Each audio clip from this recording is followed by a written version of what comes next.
Bonjour Robert Badinter, ancien garde des Sceaux, ancien président du Conseil constitutionnel. Vous publiez Les épines et les roses chez Fayard. C'est un livre qui raconte de 81 à 1986 l'extraordinaire expérience qui a été pour vous la participation au gouvernement, le premier donc de François Mitterrand, et puis les autres aussi d'ailleurs après, où vous allez abolir notamment la peine de mort et faire encore plein d'autres choses. Vous l'avez intitulé Des épines et des roses. Pourquoi d'abord les épines en premier? Vous avez souffert? Parce qu'il y avait beaucoup plus d'épines que de roses. Les roses sont venues sur le tard, elles ont mis longtemps à fleurir. Donc je commence par les épines. Oui, pourquoi? Parce que, alors, l'abolition de la peine de mort, évidemment, François Mitterrand s'était engagé lors d'un débat télévisé d'entre-deux tours, mais finalement, au-delà de cela, vous allez supprimer les tribunaux d'exception, vous allez supprimer les lois contre les homosexuels, vous allez faire un certain nombre de choses très importantes, mais vous n'allez pas être populaire tout de suite. Ah non, j'ai été très impopulaire. Il faut avoir la lucidité de le reconnaître et maintenant le courage de le dire. Très impopulaire pour une raison simple. Il ne faut pas oublier que le matin de l'abolition, un grand journal d'opposition publiait le sondage pour le maintien de la peine de mort, 64%, pour l'abolition, 32%. Et que le fait d'avoir ainsi incarné l'abolition, c'est indiscutablement dû au courage politique de Mitterrand, mais c'est moi qui incarnais le combat contre la peine de mort depuis des années, inévitablement été ressenti par le public. C'est-à-dire que la droite va exploiter évidemment cela, en accusant la gauche d'être incapable au niveau de la sécurité, d'être responsable de tous les maux, et vous allez vous-même en être victime. C'est, rendons témoignage, c'est Alain Perfit, fin politique, revient, je dirais, à l'introduction de la sécurité comme thème principal politique. Jusque-là, ce n'était pas le cas, et surtout pas en ce qui concernait la justice.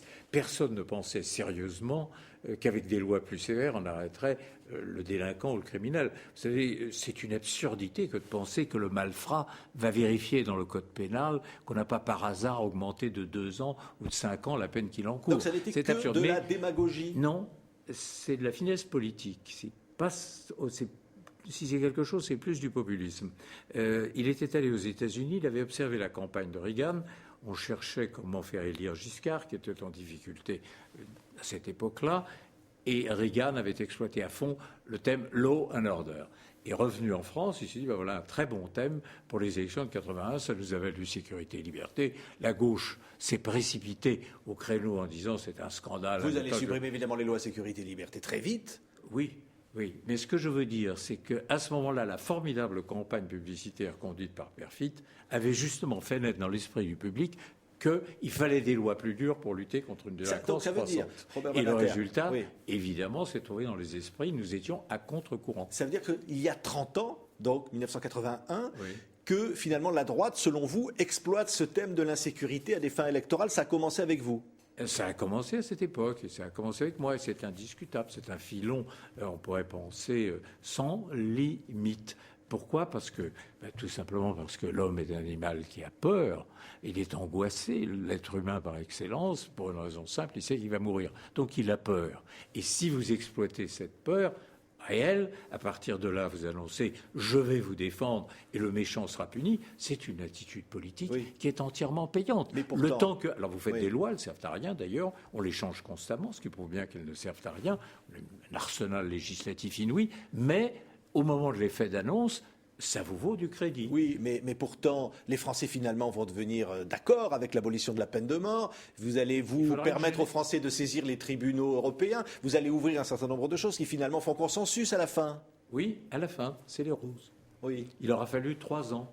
Il aura fallu, je dirais, l'excès qui a emporté à ce moment-là la droite, au moment d'un crime qui d'ailleurs était atroce, qui était celui de la tuerie d'Avignon, un récidiviste qui avait, à la faveur de sa première permission de sortie, il était, au lieu d'aller voir sa mère, avec des complices, il s'était rendu dans un hôtel d'Avignon et ça avait fini par plusieurs meurtres. Ça avait été exploité au-delà du concevable. C'était une permission de sortie accordée par un juge. Jamais la chancellerie ne s'en occupait. Mais ça a été fou et l'excès a été tel qu'il y a eu un sursaut. Et je rends témoignage de mon maire, il a été le premier à dire, mais Robert Badinter, lui, il fait ce que nous voulions. Lui, c'est vraiment, il a eu cette formule, je lui ai toujours été reconnaissant, peut-être excessive, c'est l'honneur de la gauche. Oui, la conscience de la gauche, Non, vous êtes aussi vous. Oui, mais Robert Badinter, quand vous voyez aujourd'hui Nicolas Sarkozy, selon vous, exploite, comme le faisait déjà la droite à l'époque, les faits divers. On a eu l'affaire Laetitia il n'y a pas longtemps, la volonté de rendre les tribunaux populaires, de finalement critiquer les magistrats. C'est pas ainsi qu'on fait de bonne loi, ni qu'on rend bonne justice. Recevoir immédiatement famille des victimes qui appellent inévitablement et nécessairement la compassion. Moi, j'en ai tant reçu dans ma vie d'avocat. Annoncer qu'on ne permettra plus que ça se renouvelle, c'est mal connaître, hélas, la nature humaine. Et faire voter une loi de circonstance qui ne répond pas à un besoin réel, c'est en effet de la démagogie judiciaire. Alors, vous le faites une fois, 2 fois, 3 fois, 5 fois. Nous avons eu, rendez-vous compte, 4 lois sur la récidive en 5 ans, ce qui prouve d'ailleurs qu'on ne sait plus faire de loi.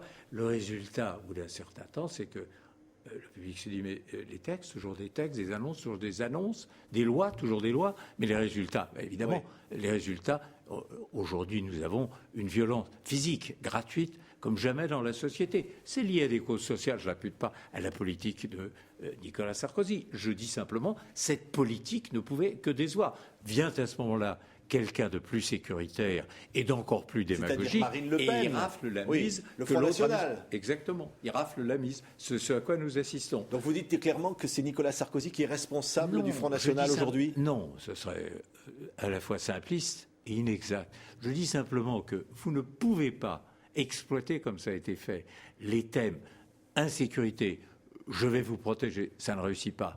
Lutte contre l'immigration clandestine, je vais arrêter cela. Cela se poursuit sans que, inévitablement, la surenchère se fasse.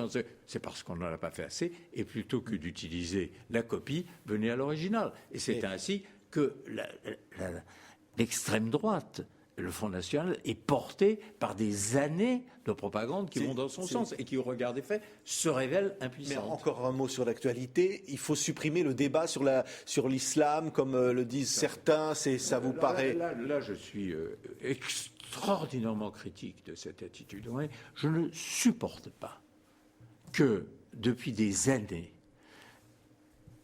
pointant du doigt tel crime ou faisant... on stigmatise une population. Ce sont des citoyens français. On dit, je ne sais pas à partir de quelle statistique, il y a 4-5 millions de musulmans, je ne sais pas comment on les décompte. Mais disons-le simplement, quand on fait un débat sur l'identité nationale, avec en arrière-plan des problèmes comme celui de la burqa, quand on annonce l'islam et la laïcité est un principe fondamental de la République, c'est dans la devise de la République.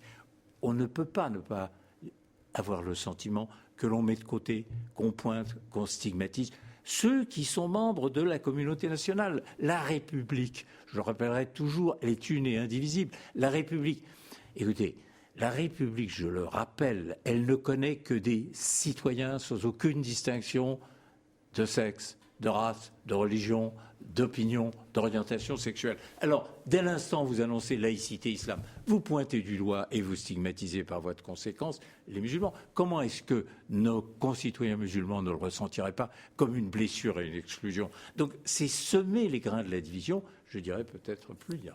Merci Robert Badinter. Les épines et les roses, donc votre livre de souvenirs est publié chez Fayard. Merci d'avoir été l'invité de TV5 Monde.